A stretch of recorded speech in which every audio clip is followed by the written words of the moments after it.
1절부터 10절의 말씀입니다. 갈라디아서 2장 1절부터 10절 함께 봉독하겠습니다.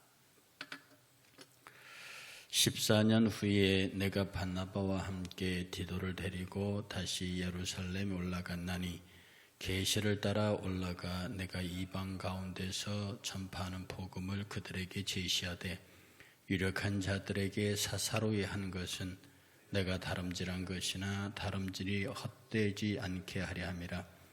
그러나 나와 함께 있는 헬라인 디도까지도 억지로 할례를 받게 하지 아니하였으니 이는 가만히 들어온 거짓 형제들 때문이라.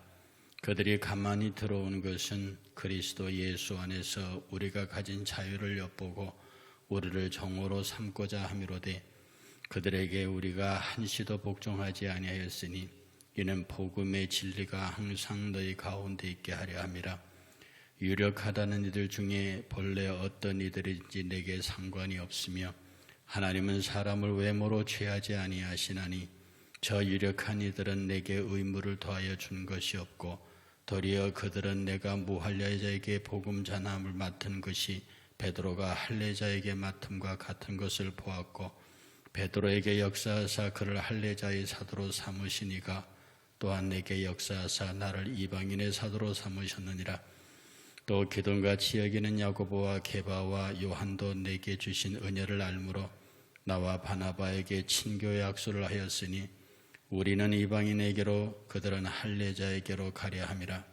다만 우리에게 가난한 자들을 기억하도록 부탁하셨으니 이것은 나도 본래부터 힘써 행하여 왔노라. 아멘.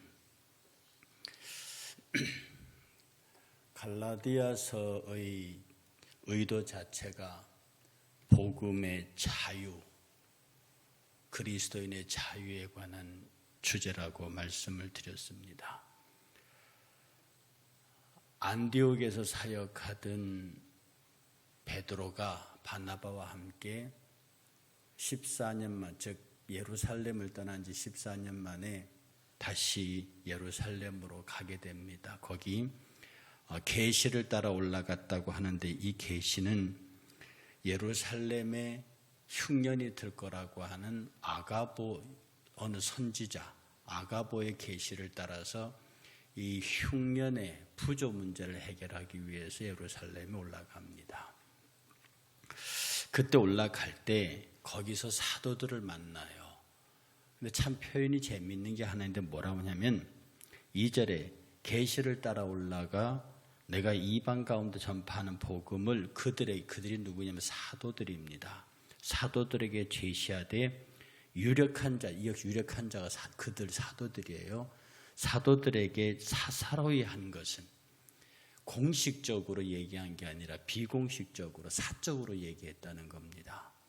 사사로이 내가 이방인들에게 이러이러한 복음을 이러이러하게 전했다라고 자기가 받은 복음을 공식적으로 아니고 사사로이 한 것은 내가 다름질한 것이나 다름질하는 것이 헛되지 않게 하려 합니다. 다시 말해서 내가 한 예수 그리스도로부터 직접 받은 복음을 사도들의 공인을 받으려 하지 않았다는 뜻입니다. 왜냐하면 예수의 권위가 사도의 권위에 못 미치는 것이 아니기 때문에 자기 자신은 고향다수에서 14년간 15년간 있으면서 예수께로 3층 천의 하늘을 오르내리면서 직접 받은 복음에 관하여서 사도들의 공인을 받아 즉 상급이 하급에게 공인을 받는 그런 절차를 거부했다는 뜻입니다. 그래서 가만히 보면요, 예수님의 12 제자들은 마테마가 누가 요한 복음에 집중되어 있습니다. 그리고 뒤에 이제 베드로 전후서가 있기도 하지만 그 이후의 서신의 거의 대부분은 사도 바울과 그의 제자들이 있어요. 그래서 사도 바울은 자기가 가지고 있는 이 복음이 예수 그리스도 이외에는 그 누구도 가부를 말할 수 없는 압도적인 권위를 갖고 있음에 대한 자기 확신이 분명히 있습니다. 그리고 이 복음에 대한 강력한 확신이 뭘로 나타났냐면 그리스도인의 자유로 나타납니다. 그 뒤에 헬라 디도 얘기가 나오거든요. 내가 디도에게 세례밖에 할례밖에 하지 않았다. 그런데 묘한 것은요, 사도행전 16장 3절에 가면 디모데에게는 할례를 받게 해요. 디모데에게는 할례를 받게 하는데 디도에게는 할례를 하지 않습니다. 그런데 디모데 같은 경우에는 어머니가 유대인, 아버지가 헬라인이에요. 자, 디도에게는 할례를 주지 않고 디모데에게는 할례를 받게 하는데요. 저는 이것을 읽으면서 무슨 생각을 하냐면 바울이 갖고 있는 복음의 자유의 한계가 어디까지인가. 바울은 세례에 대해서 굉장히 강력하게 주장했습니다. 그야말로 세례가 구원의 서고 넘어짐의 기준으로 얘기한다고요. 그런데 고린도서 1장 14절에 바울이 뭐라고 얘기하냐면 나는 그리스도와 가이오 위에는 세례 준 기억이 없다. 나는 그리스도와 가이오 위에는 너희 중에 아무에게도 내가 세례를 베풀지 아니하는 것을 감사하노라. 이는 아무도 나의 이름으로 세례를 받았노라 말하지 못하게 하려 함이라. 세례가 구원의 절대적인 것이지만 그 세례는 예수 그리스도 이름으로 세례받은 사람이면 누구나 세례 베풀 수 있으니까 나는 복음 전하는 일에 전무하는 것이지 세례 베풀기 위함이 아닌데 혹시 누가 내가 바울에게서 세례 받았어 라고 얘기를 해서 예수 그리스도보다 바울 자신을 더 내세우게 될까 봐 나는 그렇게 하지 않아. 나는 오직 복음만 전했다는 거예요. 절대적인 세례가 예수 그리스도를 구원의 말미암아 표라고까지 베드로의 말한 그 일치된 의견을 가지고 예수 그리스도의 세례를 전했던 빌립보 감옥의 간수가 형제들아 내가 어떻게 선생들아 내가 어떻게 해야 구원을 얻겠느냐. 너와 내 집이 주 예수를 믿으라. 그와 하려면 너와 내 집 구원을 얻으리라. 예수 믿게 만들고 그날로 그 가족에게 전부 세례를 베풉니다. 사도 바울에게 하는 일들이 그런데 절대적인 세례의 원리를 가르치면서도 나는 너희들에게 세례 베푸는 것이 내 목적이 아니다라고 얘기를 합니다. 또 우상의 제물에 관해서 그게 뭐냐? 아무것도 아니지 않느냐? 우상의 제물 그거 아무것도 아니지 않느냐? 그건 먹어도 상관없고 안 먹어도 상관없는데 그런데 사도행전 15장에 사도회의의 결정은 우상숭배와 목맥을 주인과 핏째 먹는 이 우상숭배와 관계에 있는 것으로 제물이 연결되어 있거든요. 그런데 사도 바울은 말하기를 그거 아무것도 아니다. 기도하며 먹으면 된다. 그런데 만약에 누가 나를 보고 사도 바울이 제물을 먹네? 그럼 나도 먹어도 되지. 내게는 우상의 제물이 아무것도 아니고 기도하고 먹으면 되는 건데 믿음이 약한 사람들이 우리 목사님도 제물 먹어 이렇게 말하는 거 보면 나는 죽을 때까지 고기는 입에도 대지 않겠다 얘기를 하는 거예요. 할례 문제 똑같습니다. 할례나 무할례잖아 똑같다. 할례잖아 무할례잖아 똑같다. 그게 무슨 상관이냐. 갈라디아서 5장 6절에요. 그리스도 예수 안에서 할례나 무할례자는 효력이 없으되 사랑으로서 역사하는 믿음뿐이니라. 고린도서 7장 19절에요. 할례 받는 것도 아무것도 아니요 할례 받지 않은 것도 아무것도 아니로되 오직 하나님의 계명을 지킬 뿐이니라. 할례, 유대인들은 할례에 목숨 걸었습니다. 사도 바울 그 할례 받는 게 뭐고 할례 받지 않는 게 뭐냐. 그런데 절대로 바울이 할례를 못 받게 합니다. 어떤 경우? 예수 그리스도의 복음 이외에 내가 전한 복음 위에 플러스 할례를 받아야 구원이 이루어진다. 그건 절대로 안 되는 겁니다. 그러나 사람들과의 사이 평화를 이루고 복음을 확장하는데 바울 입장에서 할례가 필요하다면 할례를 베풉니다. 그게 디모데입니다. 저는 맨 처음에요, 이 그리스도인의 자유라는 걸 이해하기 전에는 이 바울의 이중적 행태에 대해서 이해하는 게 굉장히 힘들었습니다. 목숨 걸고 세례를 전해놓고 나는 가이사바가보에 세례 베푼 것 외에는 내가 기억이 없다고 말하는, 할례에 대하여 절대로 그 할례파 유대인들, 소위 예수도 믿고 할례도 받아는 사람들에게는 진짜 내가 전한 복음 위에는 저주를 받으라고 그렇게 강력하게 얘기하는 바울이 할례나 뭐 할례나 그게 무슨 상관이냐. 사랑으로서 역사하는 믿음의 문제다. 그리고 복음 전파를 위해서 디모데에게 할례를 받게 합니다. 우상의 제물? 그게 뭐냐? 나는 거기에 대해서 아무런 것도 없지만 내가 그것을 먹음으로 믿음 약한 형제 넘어진다. 나는 죽을 때까지 고기는 입에도 대지 않겠다. 그가 갖고 있는 복음의 세계가 얼마나 넓은지 측량이 불가능할 정도의 자유를 갖고 있습니다.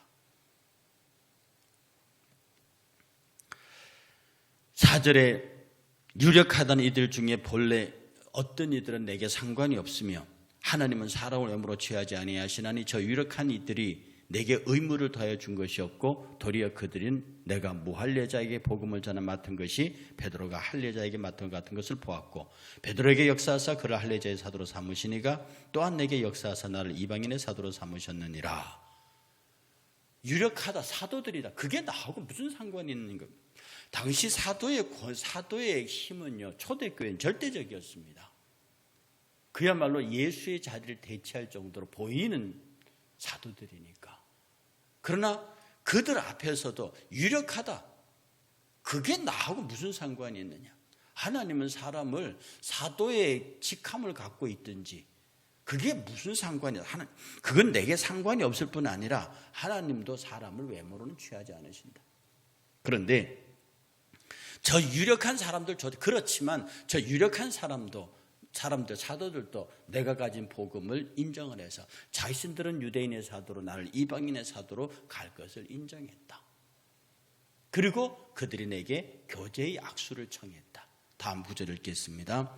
또 기둥같이 여기는 야고보와 게바와 요한도 내게 주신 은혜를 알므로 나와 바나바에게 교제의 친교의 악수를 하였으니 우리는 이방인에게로 그들은 할례자에게로 가게 함이라. 다만 우리에게 가난한 자들을 기억하도록 부탁하였으니 이것은 나도 본래 힘써 행하여 왔노라. 그러니까 지금 당시 초대교회 사도들도요, 이 유대파 헬라인에 가까운 사람들이었습니다. 그래서 그는 이 유대인들에게 복음 전하기에 집중하고 있는데 바울이 행하는 모든 것을 보고도 바울을 그대로 인정하여 받아들입니다. 이 또한 사도들의 위대함입니다. 사도들 생각에요, 자기들이 12명의 사도예요. 그리스도의 교회의 반석이에요. 예수를 3년 동안 직접 보고 다니면서 한 위트니스, 증인들입니다. 그런데 어디서 한때 열심히 자기를 핍박하던 사람이 어느 날 갑자기 나타나서 자기가 핍박하던 도를 전하고 상당한 세월이 지난 다음에 안디옥에서 목회를 하면서 여기 현장에 나타난 이 일들을 보고 사람의 관계 같으면 저런 괘씸한 것이 어디 굴러온 돌이 막힌 돌을 뭐 이런저런 얘기해가면서 배척하거나 네가 이제 사도급이 네가 어떻게 사도야. 사도라고 하는 것은 3년 동안 예수님하고 함께 다니면서 그 앞에서 예수께서 일하던 모든 일들을 보고 증언하는 사람, 이게 마띠아를 뽑을 때 제시한 사도의 자격이거든. 너 그 자격이 있어? 예수 본 적이나 있어? 이렇게 사도 바울의 권위를 깎아내릴 법도 한데 사도 바울이 고향 다소에서까지 경험한 그 예수 그리스도의 복음에 관하여 전하는 것, 그리고 그것을 인정하시는 성령의 역사를 보고 사도들도 바나바와 바울에게 교제의 약수를 청합니다. 원칙이 분명해요. 사도들도 원칙이 분명하고 바울도 원칙이 분명합니다. 그런데 그 원칙을 성령 앞에서 자기들의 원칙을 풀어버리는, 이게 그리스도인의 자유입니다. 안 되는 것은 분명히 안 되는 것입니다. 해서 안 되는 것은 절대로 해서 안 되는 것입니다. 그러나 그것이 하나님의 영광과 주의 거룩한 역사를 이루어 나가는 데 있어 걸림돌이 되었을 때는 자신들이 가지고 있는 원칙을 과감하게 헐어버리고 협력하는 자들과 협력하고 함께할 자들과 함께하는 사도들이요 바울에게 교제 약수를 청하면서 하나 더 부탁합니다. 가난한 자들을 꼭 구제하세요. 왜냐하면 지금 여기 와서 교제를 악수하는 이 시점이 글라우디아 황제 시절이라던 그 흉년 때거든요. 그 아가보 예언 때 언젠가는 이 천지의 대흉년이 임하리라는 예언이 있어요. 그 예언 때문에 이루어진 흉년 내 이 구제를 위해서 예루살렘에 올라왔는데 거기에 사도들이 바울의 손을 잡고 가난한 자들을 꼭 구제해 주세요. 잊지 마세요. 그렇게 했더니 이것은 나도 본래부터 힘썼던 것이다. 저는 이 사도들과 바울과 바나바의 아름다운 교제 그리고 절대적인 원칙과 진리에 대한 자기 확신을 갖고 있으면서도 형제들의 평화와 그리스도 예수의 복음의 편만함과 그리고 하나님 성령의 역사하심이 회방되지 않도록 인간의 의견은 기꺼이 물어설 수 있는 그리스도 안에서 무엇이 중요해? 할례가 무할례? 그게 무슨 필요한 논쟁이냐? 바울은 분명합니다. 오직 예수 그리스도로만 구원받고 그 믿으면 된다. 유대인들이 거기에 할례다. 그것은 안 된다. 그러나 복음을 전하러 가는데 괜히 내가 무할례자이기 때문에 저 사람들이 복음을 받아들이지 않을 수 있다. 그러면 디모데에게 할례 받아라. 네가 복음을 전하러 가는데 그게 걸림돌이 돼서는 안 된다. 고기? 마음대로 먹어라. 그런데 누가 내가 고기 먹는 걸 보고 우상의 제물 먹어도 되는구나. 나같이 그리스도의 확실한 자유에 서 있는 사람의 자유를 그 사람들이 오용해서 넘어질게 된다? 그것은 그렇다고 하면 내가 그리스도의 덕을 위하여 먹지 않겠다. 여기서 나온 게 그리스도인의 덕입니다. 덕스럽지 않다는 것이요. 여러분 율법보다 덕이 앞서는 법보다 도덕이 앞선다는 말이 있잖아요. 법은 도덕의 최소한이다. 우리가 지켜야 하는 교회의 법의 큰 틀이 덕입니다. 율법에는 그렇지 않다 할지라도 내가 그렇게 하면 덕이 안 돼. 그러니까 이 덕은요. 법까지 가기도 이전에 스스로 제어하는 거죠. 고기 아무것도 아니야. 근데 내가 저걸 먹으면 저 사람이 나 같은 믿음이 없는 사람이 그래서 교회 목사님 장로님들이 있습니다. 이제 막 교회 들어온 신자들이 있어요. 그들이 뭘 알아요? 장로님도 저러네? 라고 했을 때 나는 그것을 죽을 때까지 하지 않겠다는 거예요. 이게 그리스도인의 자유입니다. 지금 오늘 바울은 이 이야기를 통해서 지금 우리 앞에 읽었던 이 2장 앞부분과 1장에 보면요. 강력하잖아요. 내가 전한 복음 위에 다른 복음을 전하면 천사라도 저주를 받으라. 그렇게 말했던 바울이요. 그 말의 대상이 할례파 유대인이에요. 예수 믿고 할례 받아. 그런데 실제로 바울이 갖고 있는 할례에 대한 얘기는 할례나 뭐 할례나 그게 뭔 상관이 있느냐. 예수 그리스도의 복음 어떤 구원에 관하여서 양보할 수 없는 부분에서는 딱 서 있지만 하나님 앞에 죄 짓는 부분 하나님이 절대 엄하신 원칙에서는 딱 서 있지만 그것을 진행해 가는 과정에서 어떤 것도 사도 바울을 묶을 수 있는 게 없었어요. 그게 사도 바울의 자유입니다. 그리스도의 자유. 그런데 우리는 얼마나 많은 것에 묶여 있습니까? 웬놈의 이데올로기가 우리 신앙을 예수 믿는 사람들에게서 무슨 세상에 이데올로기가 묶어놓고 있습니까?